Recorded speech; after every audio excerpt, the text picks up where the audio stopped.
Yo, man, what's good, YouTube, man? It's your boy, Mickal, aka Mr. Nepro, boy, man. Today's video, man, we got part two. I know it's going, we got part two. Let's get it, man. Let's go.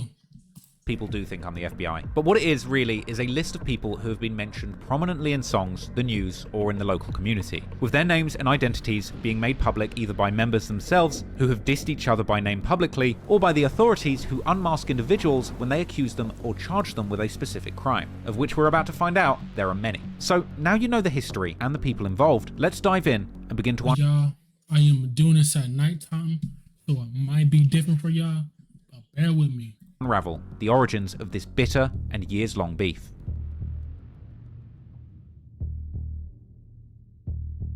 It's often the case in some of the most vicious gang wars that many of the members on each side actually started out as childhood friends. The war in Camden is no exception, and in this case, some of these guys who ended up wanting to kill each other actually started life playing together on the playground. This is something that Suspect actually refers to in very menacing terms in lyrics to his song Dugout, where he raps, "It's crazy how everything played out, because the parks and streets he used to run around and play with his friends in are now the same places that he would be plunging a knife into the chest of one of those friends," and saying that the same streets that he would knock and ask his friends to come and play out on ended up being the same place where he would be hunting for those friends turned ops and asking them to come out so that he could kill them. It's a sad state of affairs, and the How you become homies and then become ops. It's crazy. self-awareness that Suspect had about these childhood friendships turned deadly beefs is chilling. Other posts on Reddit circulate, backed up by later lyrics, suggesting that many of the people from Agar Grove, Peckwater, and Cumbo all went to the same schools and started life as friends. Chinks would even show love to Suspect and tweeting about wanting to free him all the way back in 2015. However, as has happened many times before in these stories, from Chicago to Camden, once the youngsters from impoverished backgrounds get older and fall more heavily into the gang lifestyle, former friendships slowly break down until something happens that forces everybody to choose their side for good. Moreover, many of these youngsters had become used to the violence from a young age. For example, Mitch and S45 from AGB would experience the loss of their cousin Lefty, real name Mohammed Abdullahi, as early as 2013 when he was brutally stabbed to death. The three men responsible for the killing later alleged that they thought Abdullahi had himself shot at one of their homes only hours earlier or told someone the location of the house, and they were apparently looking for revenge. In the hours following the tragedy, Abdullahi's father had appealed to young people in the area not to retaliate, an act which would later be praised by Camden's Somali community. During a speech he gave while receiving a peace award for his actions, the father would raise alarm about the young people in the area turning to the violent street life. But unfortunately, his warnings fell on deaf ears, and in the years that followed, the violence on the streets of Camden would only intensify. In 2015, Mitch would post on his Twitter that he had been out his mind since his cousin Lefty was killed. And then, the following year in 2016, the mother of Dean Winston, one of Lefty's killers, and the person whose house had been shot up before the killing, would give an interview where she revealed that the gang who had been responsible for shooting their house was still harassing and threatening her family. According to one poster on Reddit, who claims to have lived in Camden at the time, knowing the people involved, the murder of Lefty loosely connects all the way to the present-day events in the modern-day Camden gang war. According to this story, Lefty's murder stemmed from a beef between young and old members from around the Peckwater estate, with both Lefty and Dean Winston having indeed lived in the Kentish Town neighbourhood of Camden. Lefty's house was very close to where the Peckwater estate is located, and Lefty was also allegedly not only a cousin of Mitch and S45, but also a Peckwater OG called Wage, who was supposedly a big brother of Mitch and a former member of a gang called TMS, or the Money Squad, which we discussed earlier when looking at the early history of Camden gangs. TMS consisted of mostly Somali youths from Camden in the late 2000s and early 2010s, with one of the latest mentions of TMS being from a blog post in 2011. As suggested by some experts on the topic on Reddit, it's possible that eventually Mitch and other members of AGB, who are predominantly of Somalian background, ended up inheriting some of the existing beefs from older gang members that they were close to, and similar stories continue to circulate on Reddit in the past few years. However, it also seems that during the mid-2010s, gangs in Camden stayed relatively united. Many of the youngsters who would later start beefing were allegedly together in this music video, although it's difficult to confirm them due to many of them wearing masks. However, around 2016, a number of unfortunate events were crazy, y'all. No, I heard that in the UK they wear masks so the cops won't recognize them. Because I heard if you do like a drill music or a drill song, I think in the UK, I think if we don't have a mask, I think they can literally arrest you for that. Am I right? If anybody's from the UK, can you let me know if I'm right? I might be wrong though. In the streets, causing friction between these young men. According to one rumor on Reddit, things started after a member from Gxng stole a watch from another man called Merce Dikander from Peckwater. In fact, that man whose watch was stolen, Merce, would later be convicted for his involvement in another knife murder incident in Camden, where a male model killed another male model, Harry Uzoka, over a girl, following a knife fight in broad daylight that was captured on CCTV video. However, as always with Reddit rumors, many people firmly deny that the watch incident even happened, or that it had any significant effect on the beef. Ultimately, many of these early stories explaining the origins of this war are nothing more than rumors that seem impossible to verify. But whatever may have transpired around this time, as far as I could tell, it seems that suspect largely stayed on the fence in the brewing beef, and he would end up missing much of the events that transpired in the streets due to being in prison during these years. The exact timings of his incarceration seem shaky, but in May 2016, people were commenting on suspect's Facebook saying, "Free him." And based on the information from his later legal proceedings, he also has convictions from 2017 for assaulting a constable and violent disorder. And at some point in 2017, suspect would find himself behind bars again, this time not getting out until the following year. But while he would remain locked up, the beef was about to go. So it sounds like he needed like help as a kid, but nobody helped him. So I feel like the only way he felt like family or something, he has a family, was through this gangs through the streets. That's what it seemed like, right? Through like the streets. Go to the next level, as over the course of 2017, a number of connected incidents would play out, escalating the violence in the streets and separating this group of former friends into opposing gangs that ended up in a full-blown war.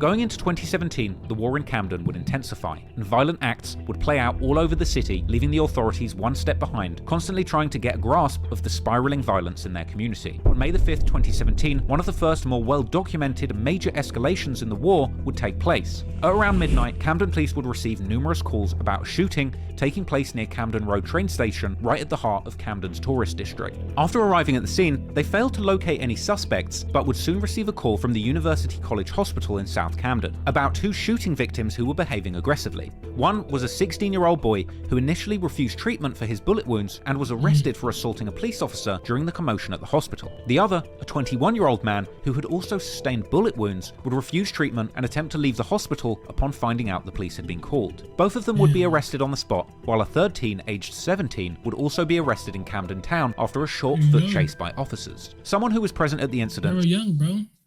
17, 16, that's young, said, bro. I saw one unresponse vehicle and then another one went screaming past me at 100 miles an hour and I knew something was up. There were officers everywhere with automatic weapons. All three of the individuals were arrested on suspicion of GBH, or grievous bodily harm with intent. But as two of the suspects were juveniles, not much information was available about the incident other than what was on the news. And despite the UK having some of the most strict gun laws, it seemed that the most ruthless gang members in London were easily able to get their hands on lethal firearms, and they were willing to use them without a moment's hesitation. The next major incident would occur a few months later, this time on the home territory of that's what the US, that's what America needs, that's what US needs. We need strict gun laws like the UK.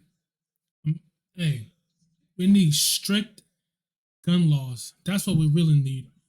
We really need strict gun laws, man. active gang at the Lulworth House Tower at the heart of the Agar Grove estate. According to newspapers, on the 22nd of August, armed officers locked down the car park next to Lulworth Tower after reports of a shooting around 7 PM. Someone from the building would even catch a video of officers patrolling the car park after the attack. However, when they arrived there were reportedly no victims at the scene. But after an investigation, the police were able to locate the victim, who had in fact gotten shot but was still able to drive themselves to a hospital, despite bleeding profusely. The shooter also hit a white Mercedes that was parked nearby, leaving a mark of numerous shotgun pellets that peppered the back right wing. The UK drill internet sleuths did their investigations, later claiming that Gxng was actually the person responsible for this shooting. A witness who saw the aftermath of the incident stated, I heard two loud bangs, screaming and a screeching of brakes. Also stating, I looked outside and saw a man had been shot in the head. He was alive, but bleeding like crazy. He then dived in a car with two other young lads, and they drove off. It looked like it Shot in the head, he was alive but bleeding, and he then died. Nah, it's got crazy. him near the eye or the ear. You could just see blood all down his chest. Another resident stated that he first mistook the gunshots for fireworks and called the shooter a bad shot for lacking aim. A witness also told how people were often hanging around in the parking lot of the estate, whilst another witness said that it had actually become a location for drug and gang activity fairly recently, adding that the layout of the car park made it a perfect location for that. The same witness also discussed how the police were known to regularly patrol the area, but there was little that they could do to stop people gathering there. Years later, in 2022, after being released from prison and becoming a prominent drill rapper, Gxng would allegedly reference the shooting in numerous songs. For example, on the track Usual Culprits, where he rapped that he jumps out spraying when he sees his ops, and that Blitz got shot and that people thought it was him who did it, but that he doesn't speak on these matters. Also in the song Secret's Not Safe, Gxng would rap that he'd showed Suspect the same gun that had been used to shoot at Blitz, seemingly implying that Gxng and Suspect were still friendly at the time of this incident, with Gxng even claiming outright on the song Lock and Load that him and Suspect had hung out together immediately after the shooting. Once again, this paints a picture of these interconnected friendships between these warring gang members. However, soon things would turn deadly and the members involved would have no choice but to pick a side in the war. Only a few weeks later, on September the 4th, around noon, 20-year-old Mitch, real name Mohammed Adar Mohammed, from Agar Grove, was walking down Hampstead Road near the Mornington Crescent train station in Camden, when he would be confronted by Flips, real name Eric Akam, from the Peckwater estate. Flips apparently pulled an 8-inch kitchen knife from his waistband, and according to police, at this point Mitch backed away from Flips with his arms outstretched, and at this point Mitch was stabbed suddenly several times in the arm, neck,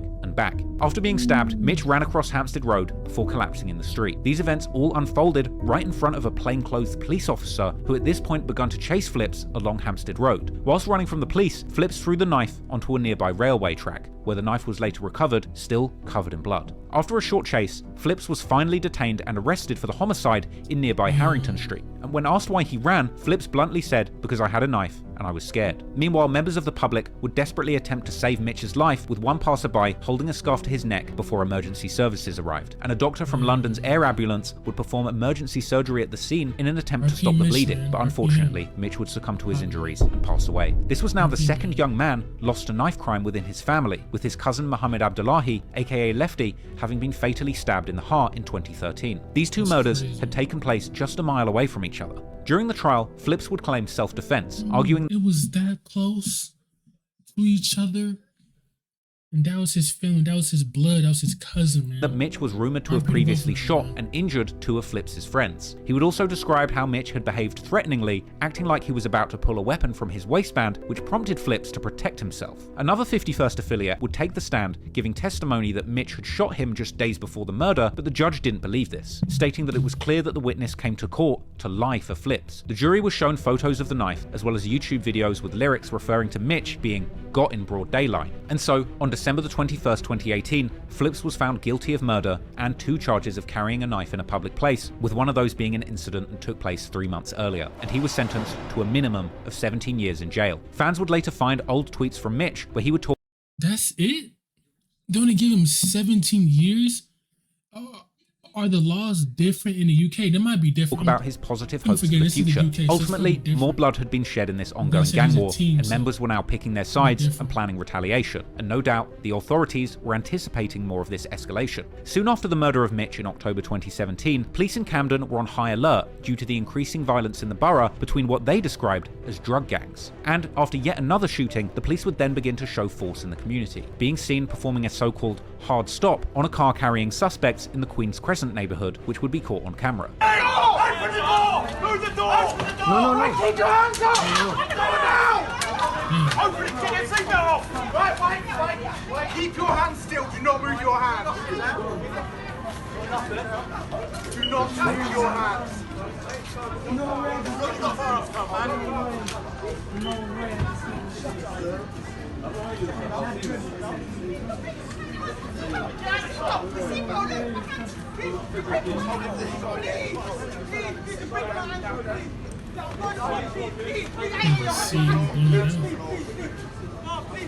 Right, shut up.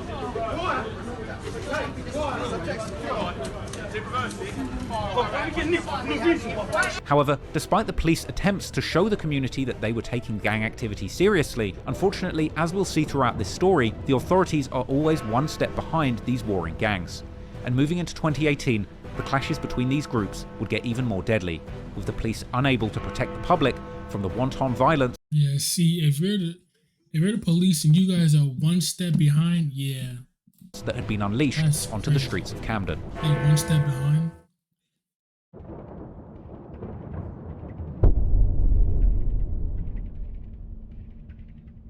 Moving into 2018, the Camden streets were hot. Since the murder of Mitch, which followed back-to-back shootings, it's safe to say that the police were unable to get a grip on the violence. And in February, over the course of just a few days, 3 men would lose their lives in a series of loosely connected attacks. On the night between the 17th and the 18th of February 2018, a girl was holding her 16th birthday party at an Airbnb in Kensington, SW5 West London on Earls Court Road. The girl apparently wanted to invite around 50 people, including girls she went to school with and boys that she knew from social media. Some of these boys were from a Tottenham-based gang turned drill music collective called OFB, or the original Farm Boys, hailing from the Broadwater farm estate. OFB is famously the rap collective repped by popular drill rappers like Heady One, Abracadabra, and Band OK, real name Kamani Duggan, who is actually the son of Mark Duggan, whose killing by police in 2011 started major riots all over the UK, including Camden, which I mentioned at the start of this story. There were also allegedly boys from a gang called ZT, or Zero Tolerance, which hails from Hackney Fields, Blackstone, and the Moorland estate. You might be familiar with this group due to their inspiration for the Netflix show Top Boy,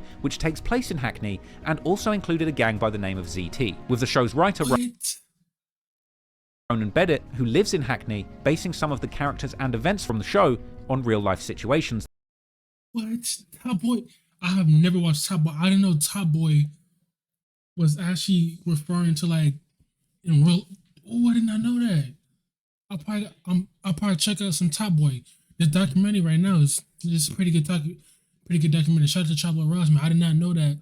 This is Top Boy is like kind of like based on like the real that life happened in the area. Later on, the Old Bailey court were told that the girl throwing the party had been particularly careful not to invite any boys from Camden, because apparently she was aware of the history between the boys from Hackney and the boys from Camden. But despite this, the address of the rented flat that was used for the party circulated online, and eventually Lewis Blackman, aka Dots or Dotty, from the Peckwater estate would receive details of the event, making plans to gatecrash the party with a group of around 10 other people from Camden at about 3 AM. Dotty came to the event armed with a large Rambo knife, and one of his friends had a BB gun. Dotty and his group would reportedly arrive to the event and cause havoc, entering the flat brandishing knives and bats, causing damage to the flat, with some partygoers fleeing over a back wall. One defendant, believed to be the rapper Boogie B from OFB, would claim in court that whilst at the party, Dots had grabbed him, snatched his phone and necklace, with the phone apparently being a joint birthday and Christmas present that his mother was still paying for him, and the chain being a crucifix handed to him by his father on the only occasion they had ever met.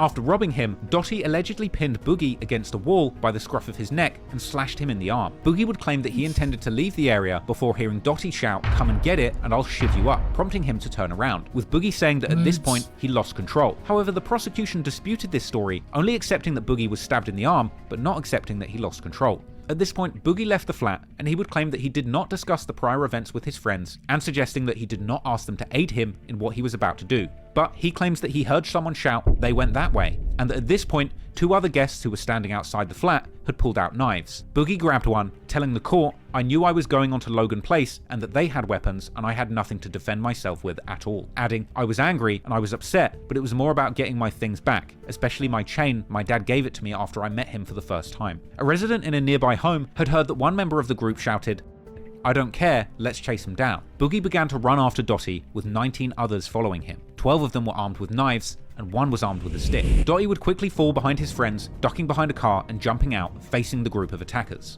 This moment would actually be captured by a nearby CCTV camera, showing the frightening moment when Dots realized he was far outnumbered. He would then turn off and begin to run after a very short standoff. But unfortunately, in a moment that was caught by yet another CCTV camera, the group would soon catch up to Dotty, with Boogie B delivering the first blow, swinging his knife in an arching motion right into Dotty's back. After this blow, Boogie would stop running, but his friends would continue to chase Dotty. Dotty managed to make it another 20 or so paces before falling to the ground on his front. Boogie moved in and delivered the final wound to Dotty, claiming this is when he recovered his stolen goods. Dotty would end up Damn, so Boogie is the one that got robbed by him. Then just trying to figure out where he was, chased him down, killed him. Boogie got his stuff back. Damn, it's really that serious? It really gets active like that? They chase you down night. Oh, no. Dying as a result of the 2 wounds to his chest. Reports claim that a friend of Dotty ran back towards him as he lay dying, and he was seen to point the BB gun at Boogie and the other OFB members. Following the attack, the group apparently were calm and carefree, walking back to the party house RP after the him, murder man. in what was No, described I'm as a saying this celebratory song, mood, RP, and man. apparently those members were laughing and joking to themselves, with one teen apparently jumping around and waving his feet. The group apparently returned to the party with a triumphant swagger and were visibly excited. Police would discover Dottie at around 3:20 AM after they were called to Logan Place over reports of a large number of vehicles in the area. Officers gave first aid to Dottie, but he was pronounced dead at the scene. After the murder, Boogie would turn up to North Middlesex Hospital to seek treatment for the stab wound he had previously sustained. As the trial came to an end, Boogie B was sentenced to 20 years for his part in the murder, with two of his co-defendants, allegedly from ZT, who also delivered Bro, they killing somebody, they only get 20 years? Some other body got 17. Bro, if this was here, they probably get 25 to life, probably the death sentence. Is it different in the UK? It's probably different. That's why. blows, 20 years. being sentenced to 20 years too. And a fourth, who allegedly was from ZT, who was in the pack of attackers but did not actually stab Dots, was also sentenced to 11 years. A shrine would later be erected on the Peckwater estate in honour of Lewis Blackman. And other OFB members have since shouted out Boogie B a number of times in their songs, including lyrics in Heady One's blockbuster collaboration with Drake, the Only You freestyle, where Heady One raps that he still gets jail calls from Boogie B, and saying how his 20-year sentence had moved him. As you're probably wondering now, what does this unfortunate event have to do with the beef between 51st and 71st? Well, on its own, nothing. However, as we'll discuss next, this night put events in motion that would result in another night of horrific revenge attacks that would leave two 71st affiliated young men dead. With all this happening, despite the fact that Dottie lost his life at the hands of another crew completely unrelated to this beef. Since he was a prominent member of the gangs affiliated with the 51st postcode estates, Dottie's friends would be left grieving, and his enemies would be celebrating, despite not being involved in the murder. But then, days later, on February the 20th, 2018, at around 7 PM, a large group of 51st affiliates, including Gambino, Frosty, and Stings, would be seen at a vigil for Dottie on the Peckwater estate. Then, at about 7:30, they would be seen leaving in a stolen Mercedes van, spray-painted black, and a stolen silver 3 Series BMW. Apparently, 12 to 15 people would get into that van, and 4 people would get into the BMW. The BMW was noticed by an unmarked police car as it left the area, and all 4 occupants appeared to have their faces covered. Then, at 8:14 PM, CCTV captured the BMW in the NW1 postcode. At this time, 2 men would jump out of the car armed with knives, chasing, and another man along Aldenham Street, and when they caught up, stabbed in the middle of his back as he tried to hide behind some garbage bins. The 2 attackers would apparently return to the car with a large knife that appeared to be wet with blood. He would require treatment in hospital, but luckily survived the attack. But this gang wasn't done hunting, and soon after, another, more unfortunate attack would occur. 15 minutes later, at around 8:30, CCTV would capture the BMW in the NW5 postcode. The car was following 16-year-old Abdi Karim Hassan, a youth better known on the street as AK, walking on Bartholomew Road.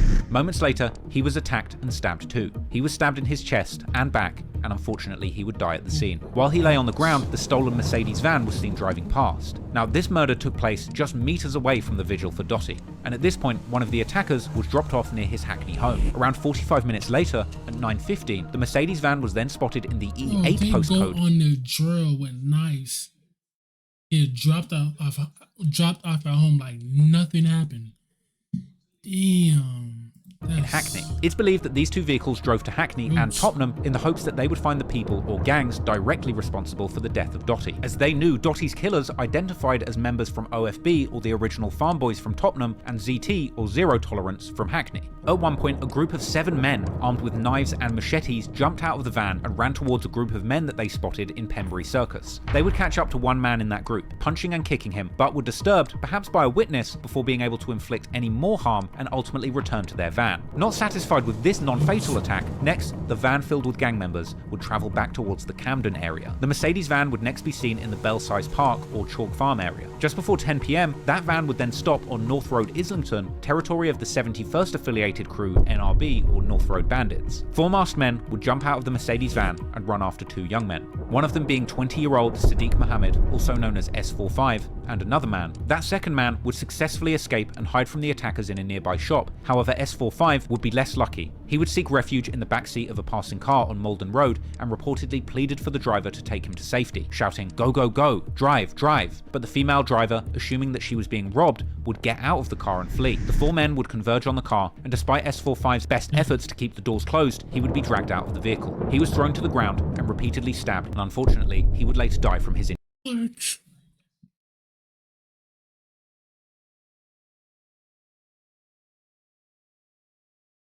They really wanted him gone like that, bro. He should have kept the door shut.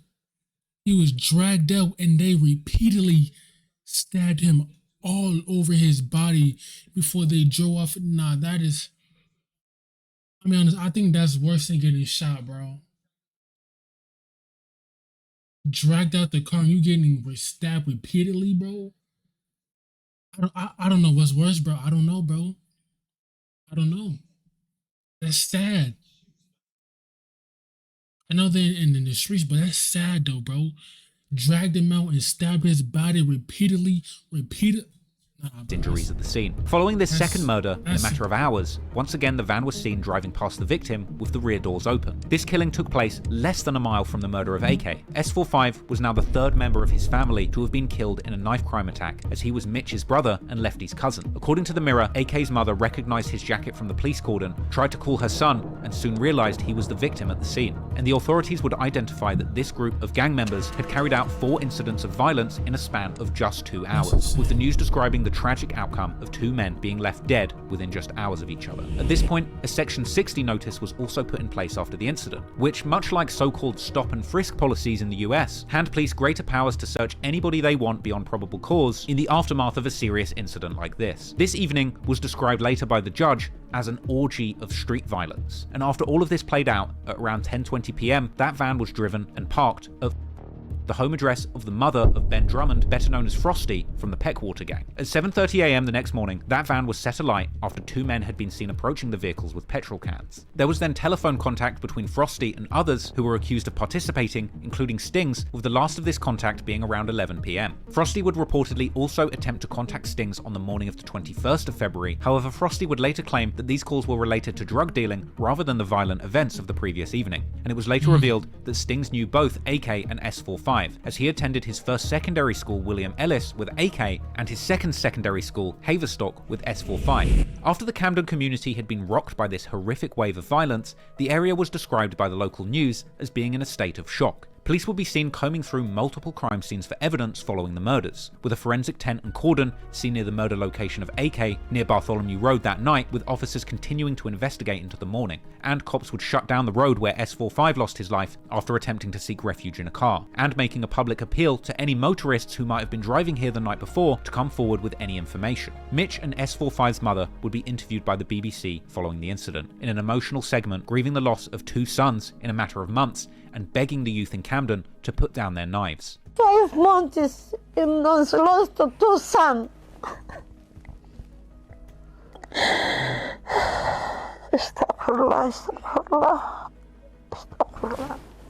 I beg you, people that got to knife children, say stop please.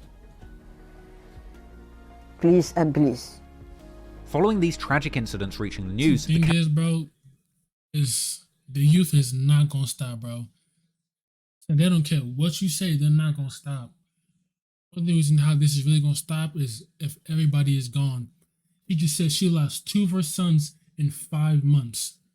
That is Camden Council leader, insane, representing bro. Holborn and St Pancras areas, which includes the area of Camden where all this happened, Keir Starmer MP, would release a joint statement saying, "It is appalling and deeply sad that these 2 young people have lost their lives in these circumstances, in the very midst of our communities. Our thoughts and deepest sympathies are with the families and everyone who knew these young men. Camden Police are providing specialist support to the families of the victims. We want to reassure every Camden resident that the safety of our communities is our highest priority, and we are directing all of our attention and resources to keep you safe." The day after the murder, on Wednesday the 21st of February 2018, a public meeting was held at the Queen's Crescent Community Centre. They can say that, but the only really person that can really keep you safe is yourself. You're the only person that can really save yourself. Really.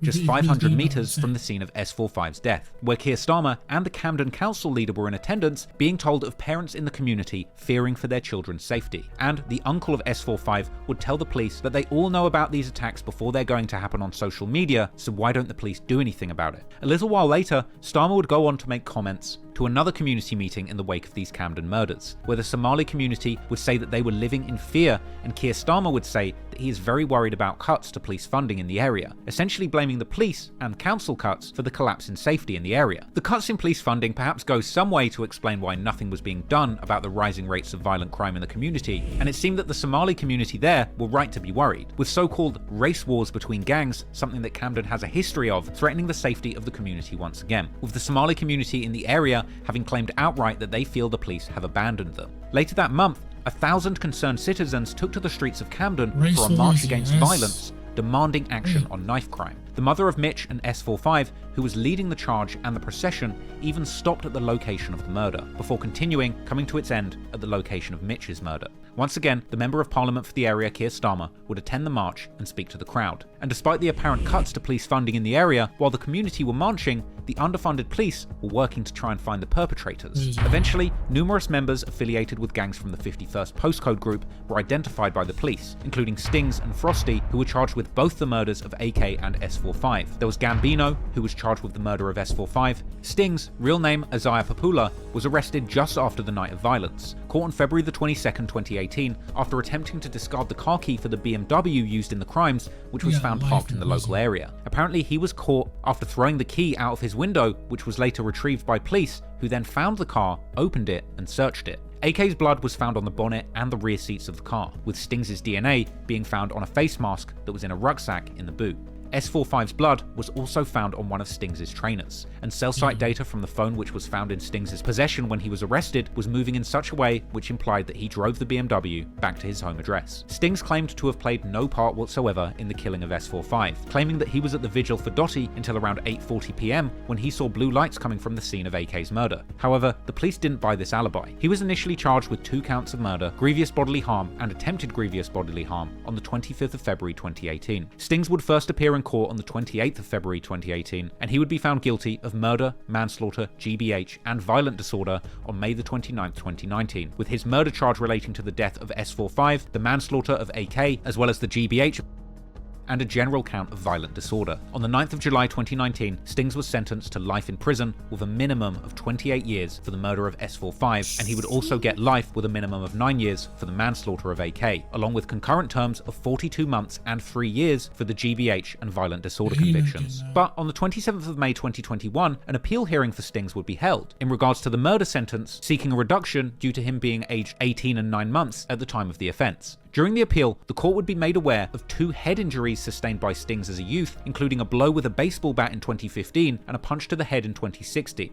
Stings' parents would make statements that from around age 15 and 16, he begun to act up. However, doctors would dismiss the effects of these injuries as being the cause of the violent behaviour shown by Stings in the murder, and his appeal would be ultimately dismissed. I'm not trying to give him a pass, but I do think these are important details to mention, because while I don't think that there's any excuse for the brutal actions that have been taken in the streets, it's always important to remember that in many ways, these young men on both sides of the gang war are always victims of circumstance. With young guys being born into difficult environments, placing them in kill or be killed situations, both the killers and the killed ultimately wind up losing their lives, and you have to wonder whether or not these young men would have had a better chance at life had they been placed in a less challenging environment. But ultimately, we will never know. And there were many more troubled young men that were involved in this savage attack that would go on to lose large chunks of their lives as a consequence. A mobile phone attributed to Frosty, real name Ben Drummond, was also found in the console of that searched BMW. Frosty was charged on the 1st of March 2018 for the murder of AK and S45, as well as grievous bodily harm and a GBH charge. When questioned, Frosty claimed to have been at home with his mother and his brother at the time of the 4 incidents. His mother said she had fallen asleep and could not vouch for his whereabouts after about 8 PM. Frosty being involved is consistent with witness statements that claimed that the group at Peckwater was made up of primarily black individuals with one shorter white member. Cell site data from a phone attributed to Frosty had apparently been in the vicinity of the murder of AK, and WhatsApp messages and calls to 2 girls in the time after the murder, where Frosty said that he needed to leave the country and that he planned to drop something off which he would pick up the next day, wouldn't be easy to explain. After Stings' arrest, Frosty had left London and gone to Bedford, just north of London. Frosty claimed that he was meant to go to Dottie's vigil, but he had fallen asleep and was asleep when the attacks had happened.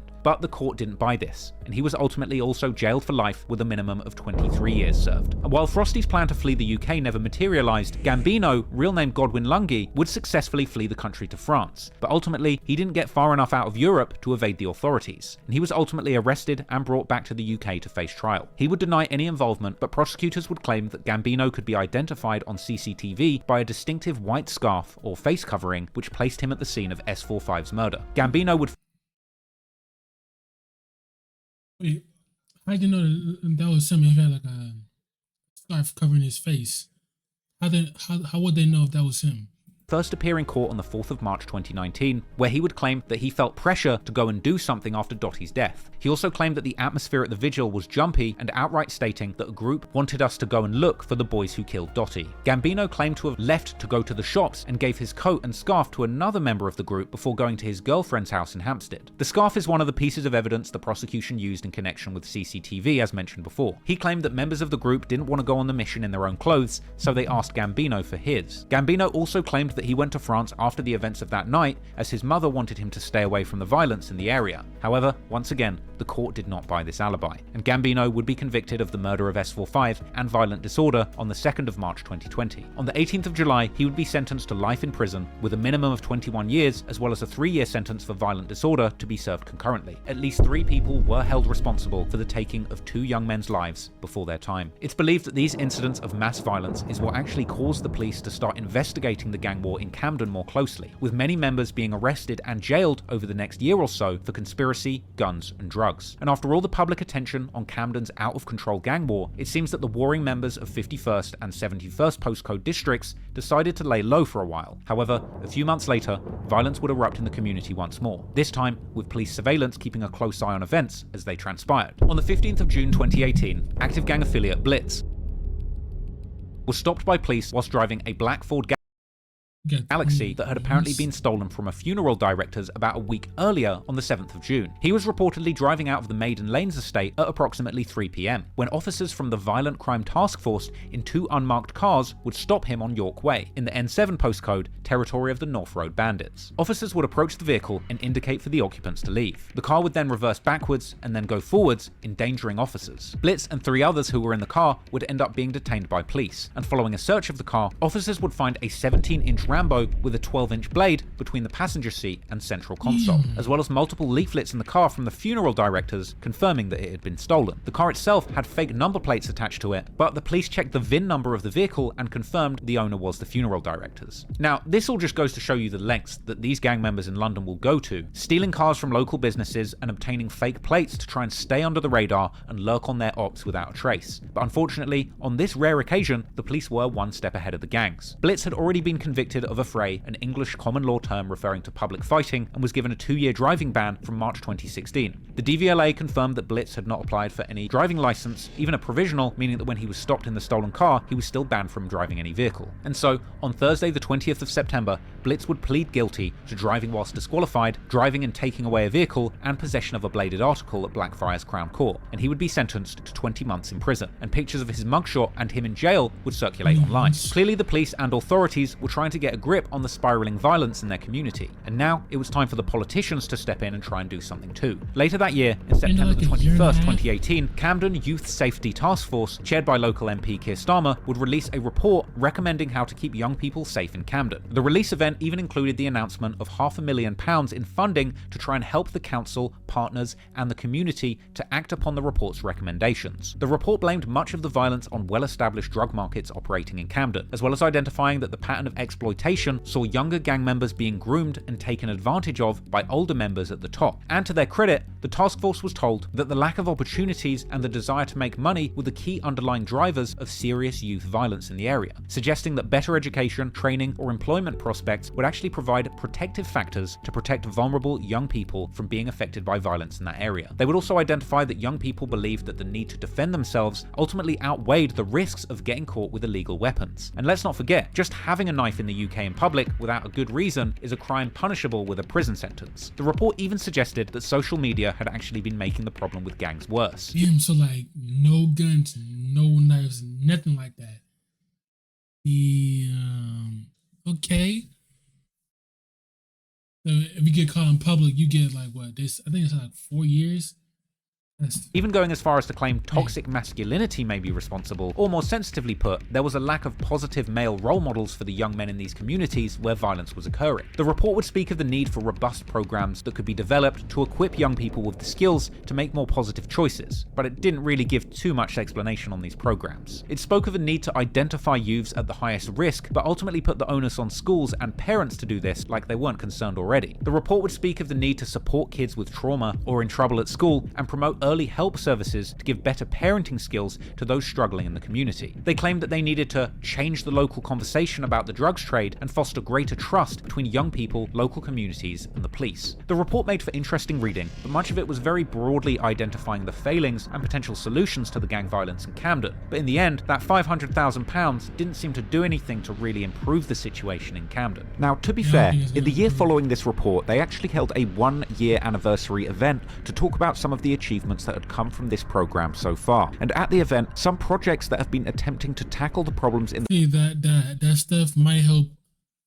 It might help for a little bit, but it's not gonna last long. The stuff history is gonna repeat itself. You know what I'm saying? the community presented what they had been working on. One was a violence reduction program called Engage Camden that was later rolled out to more areas in London, which attempted to give youngsters violence intervention support when they were arrested into custody in what they describe as reachable moments. And another was a youth violence intervention program called Red Thread, which worked in accident and emergency hospital departments, providing targeted support and intervention for young people who come into the hospital with the sorts of injuries that a young gang member might suffer. This is a charity actively doing good work to actually try and help the situation. I've donated to them, and I actually suggest that you do too if you're interested in these issues. And so, as Keir Starmer stood there at his podium, brandishing his glossy brochure that offered promises on how to fix the problems on Camden's streets, pointing out the problems caused by Camden's lost and neglected youth who fell through the cracks, emerging from the shadows, fresh out of prison, was one of those young men who had been forgotten by the system, left behind by society, and failed by the state who should have protected him. And that young man was suspect. When he did return to the streets of Camden, he did so with a bitter grudge, grieving the loss of his friends who had lost their lives in back-to-back murders that the city had failed to prevent in 2018, and ultimately ready to unleash pain, death, and destruction on the very streets that made him. Suspects out.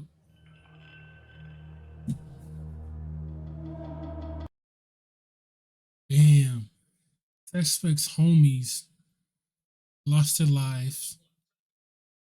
I feel like suspect. Oh, damn. He about to. I'm here at the Queen's Crescent Community Centre. This is the hub for the local community, but also where you'll find the local MP Keir Starmer paying his respects to the community in the midst of any kind of serious knife crime attack.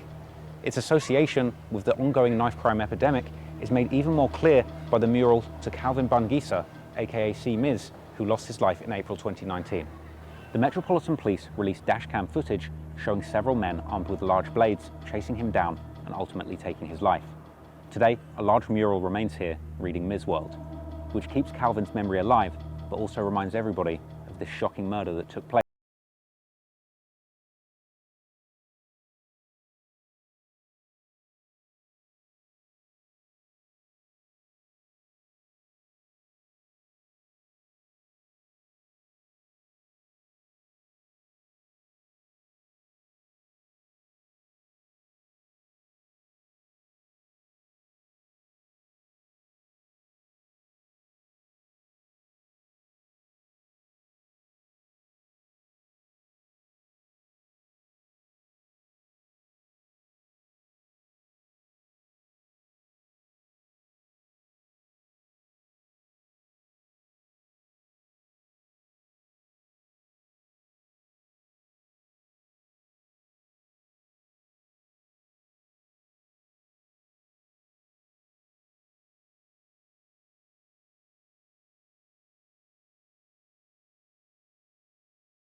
He was in jail. He lost some of his homies. Came out and he's ready to get active. I mean, he ain't like nothing in jail, bro. One thing about jail, you probably learn something and you change your life, or you go right back to the same person who you were and you go right back in jail, bro. No, I be at.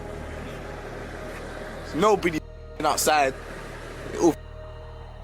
However, one of the most brutal instances of violence that Suspect was allegedly involved in would take place in early 2019, marking the start of an extremely violent year. In 2019, many members who had been locked up were released, and fresh home 71st members from their various estates wanted revenge for the 3 murders of their friends that took place before people went to prison. At around 1 AM on the 15th of February 2019, a 51st affiliate who went by the name Gxng was walking past a Sainsbury's supermarket chain in Cumbo's territory near the Regent's Park. According to a report by London's Evening Standard, he was rammed by an SUV. Then, several 71st members exited the vehicle, attacking him with knives and stabbing him repeatedly in his body and head, leaving him with what the newspaper described as life-changing injuries. Apparently, Suspect was one of these people instigating the attack, and he and other active gang members would taunt Gxng relentlessly in his music and social media going forward, and even boastfully rapping about how many of their ops they've put on the bonnet of their cars and rammed with vehicles. Suspect would even post an Instagram story where he claimed that the video game Call of Duty inspired him to rap, and saying, "Shout out to the Gulag for letting Squeeze out," a reference to the fact that despite this savage attack, Squeeze managed to escape with his life. Clearly, Suspect, active gang, and members affiliated with other estates.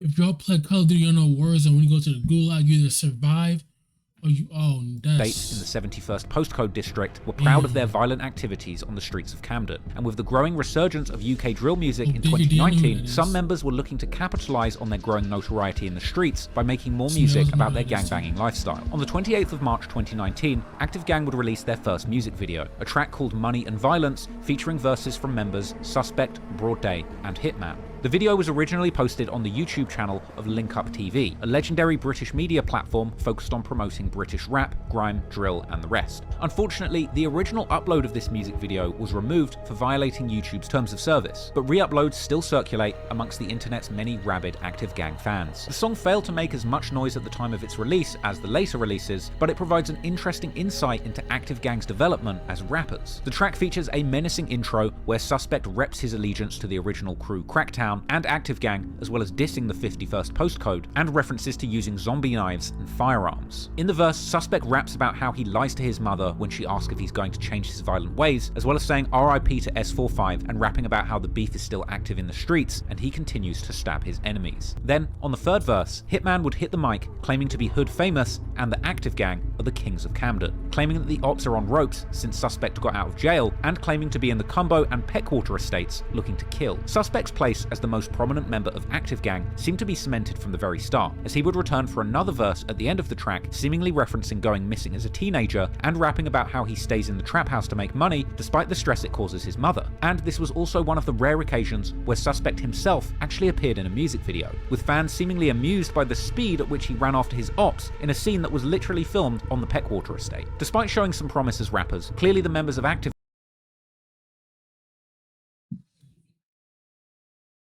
Hey, to my UK people, y'all different out there.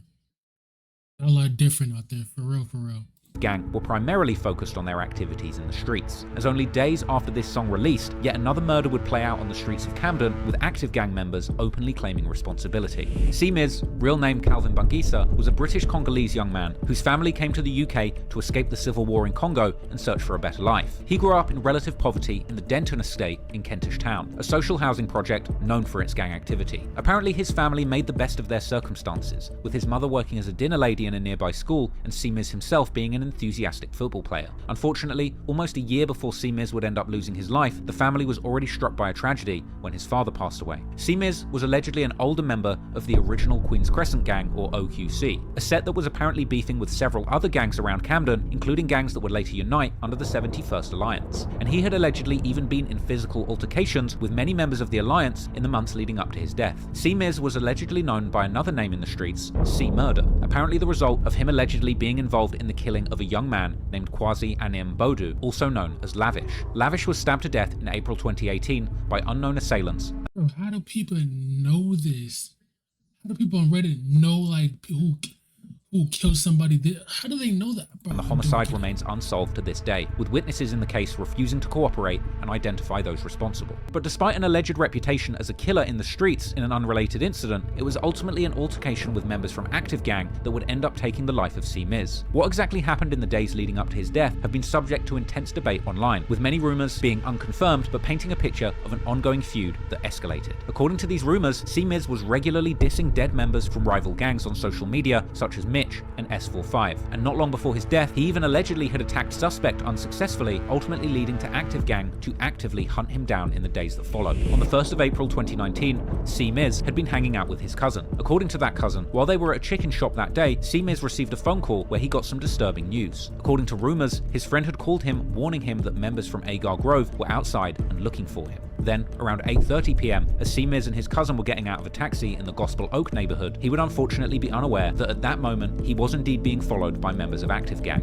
And upon getting out of the cab, 4 masked men driving behind got out of a dark Volkswagen Bora that had been stolen 4 days before. The 4 masked men began running towards the pair. One of these men was allegedly Suspect, and another was SY, accompanied by other affiliates from Active Gang. According to his cousin, C. Miz saw the men coming and said, "Look, run." Due to the recent incidents in the area, it seems that they both knew what was going on, and they both began running in opposite directions. Unfortunately, C. Miz, the main target, was being chased, and during this foot chase he tripped. C. Miz would fall to the ground where he was kicked and stabbed. At least part of the attack was caught on a dash cam of a passing taxi, seemingly showing 2 assailants dressed in black running towards the scene of the homicide, which has been censored by the police. Police would also go on to release CCTV footage of the car speeding away from the scene of the crime, with reporters arriving on the scene further capturing images. At 9:01 p.m, about half an hour after police had been called, C. Miz was unfortunately pronounced dead at the scene, and his mother reportedly heard the news of her son's stabbing, rushing to the scene where she was informed by police he'd lost his life, with some later pointing out the tragedy that his family had moved to London to escape war in Congo, and something like this still ended up happening in the UK. Police would set up a cordon at the scene and be seen collecting forensic evidence into the morning, and the police would later track the getaway car's movement through CCTV cameras, eventually finding it burned out at Court Gardens with false number plates still intact. Months later in June, C. Miz would finally be laid to rest in a large funeral attended by his family, friends, and the larger community.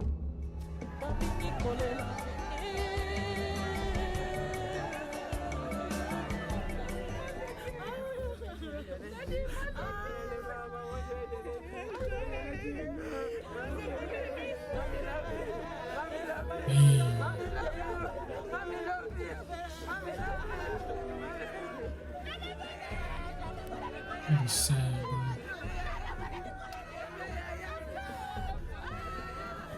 That's a nice coffin, though. That's sad. It's a beautiful coffin, though, but that's so sad, bro. After his death, at least 2 graffiti murals were made in his memory, one around his death scene on the Grafton Road Bridge, and another at the Queen's Crescent Community Centre. His death clearly touched many in the community. Interestingly, 51st member Gutter would later explain that despite their shared rivalries, many from Peckwater and Cumbo didn't know C. Miz, suggesting that the OQC crew were at war with Active Gang separately to their long-run feud. However, regardless of the specific affiliations on the Agar Grove side, Suspect and the others were seemingly celebrating following the brutal murder of C. Miz, with Active Gang members believed to have been involved in the murder posting victoriously on social media, with Suspect later posting a Snapchat story of someone holding an Active Gang cap in front of one of the murals, combined with laughing emojis. And once again, they would later end up dissing C. Miz relentlessly in their music. Suspect would also often refer to C. Miz's Congolese background, rapping how they're not smoking stuff from California, but from Congo, using the common trope in drill music to figuratively smoke one's ops, even referring to C. Miz by his family name, claiming to be smoking Bungisa. In fact, one particularly disrespectful song featuring 2 Smokey and Arms would circulate, titled Congo, where Arms rapped that they're smoking Congo and that his friend killed C. Miz. After this brutal slaying, police put into place another Section 6. Look, he's so snitching in the songs. Said, my friend, now they're gonna let the order, giving police greater stop and search powers for the local area. Meanwhile, due to the high number of Somalians in the 71st postcode gangs, rumours circulated in the community that gang members from Queen's Crescent of West African heritage were planning to kill any Somalians that they see as vengeance for the attack on C. Miz, raising once again fears about a race war erupting between gangs of different ethnicities in Camden. Revenge for Calvin's killing, and his friends have literally said they are going to go out and kill any Somali in retaliation. So I just want to make that really clear. This is from a young Somali woman in Camden who's 24 years old, and basically we strongly suspect they're going to go out tonight and kill a Somali, and we know they're going to take out a kid that is easy to basically kill. And I cannot stress the importance of this message to you. And listen, guys, just finished work, and basically I saw someone sent me something from Manting in the Masjid page. Basically, if you're Somali, yeah, and you're around Camden, get back inside. There must have been some beef and someone called Calvin died, and basically the friends of that person are looking to kill a Somali person, whether they're a boy or a girl or whatever. There's conversations off, yeah, someone going out there to kill another Somali, yeah, kill any Somali, not related or unrelated and so forth. Despite the ongoing disrespect, over a year... So they're gonna kill... If you're Somalian, don't matter if you beef, nothing. Year would pass and no one was charged with the killing of Simiz. Later, his family would speak to the press again, opening up about the devastation that his death had caused for the family and emphasizing how they need justice for their son. With his mother telling the news she has not been the same since the police told her about the gruesome way her son lost his life. And despite one arrest and a number of people being interviewed by police, no one was ever held responsible for this crime, with the police notably dismissing evidence from the community that active gang members had bragged about the murder on social media, with Calvin's mother saying the local community knew who killed her son, but the police do nothing. Another clip would circulate allegedly showing suspect and SY in a park, apparently the day after the murder, with members appearing to be stressed out. Dan sa after they chaos or split Simiz 51st.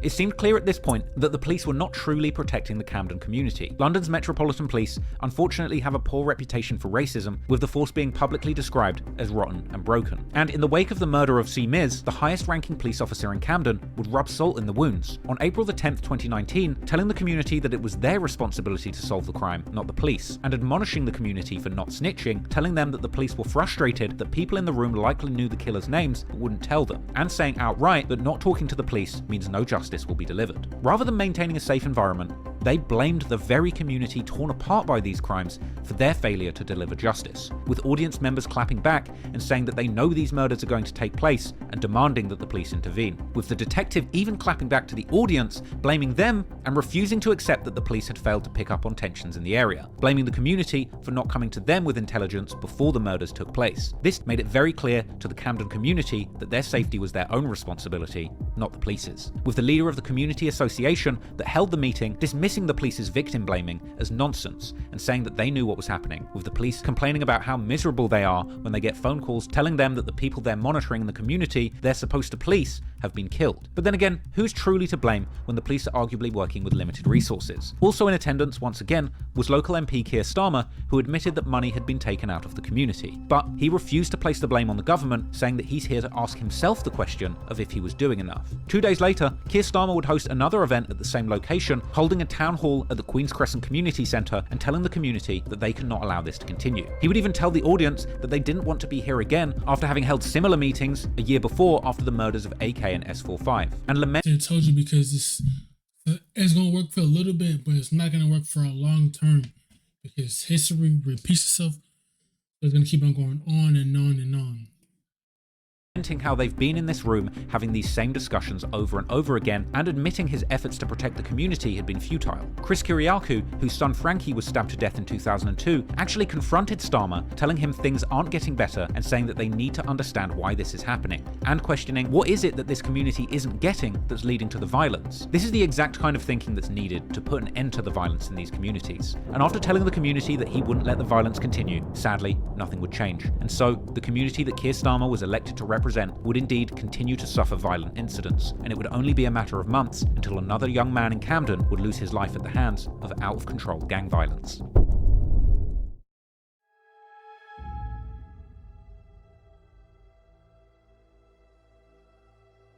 I'm here at the spot where Alex Smith, also known as Culprit, unfortunately lost his life at the young age of 16.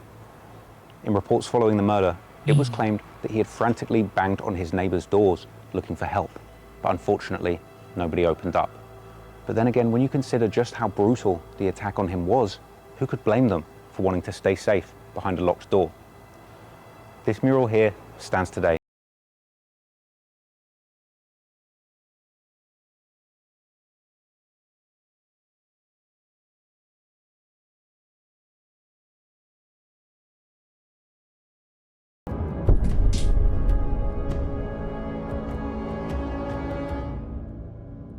Following the murder of C. Miz in Queen's Crescent, the Camden community was outraged. The local politicians had promised not to let more violence play out in the community, but sadly, these were just empty promises. And the following month, we would see retaliations between the two warring groups of gangs from the 51st and 71st postcodes. On the night of the 19th of May 2019, police were called to a hospital in North London after a teenager had arrived there with numerous stab wounds, his condition soon after turning critical. This teenager would turn out to be the active gang member AR, or Armed Response, real name Arif Bayomi. After AR's condition got better, he was reportedly interviewed by the police, but refused to give a witness statement about what had happened. However, he did open up about the attack likely resulting from him being a member of the Agar Grove gang, an admission of association that he would probably learn to regret later on. Despite the lack of cooperation by AR, the police would eventually do their jobs and find out the events that had taken place. According to court documents, that night, two members of the Cumbo gang, part of 51st, were driving in a stolen Audi looking for their ops. Eventually, they would spot members of the active gang who were riding in another vehicle, with a vicious attack being launched on the occupants of that car. This left AR with several serious stab wounds to his chest and abdomen, which landed him in the hospital for several weeks. The crime was gang related, and the attack on a prominent member of active gang would later make its way into drill music, with Chinks from the 51st affiliated crew one side, later rapping in numerous songs about the incident, mocking AR for coming so close to death. On the song Usual that is part 2. I will see you guys in part 3, man. Subscribe and all that. Yes, sir.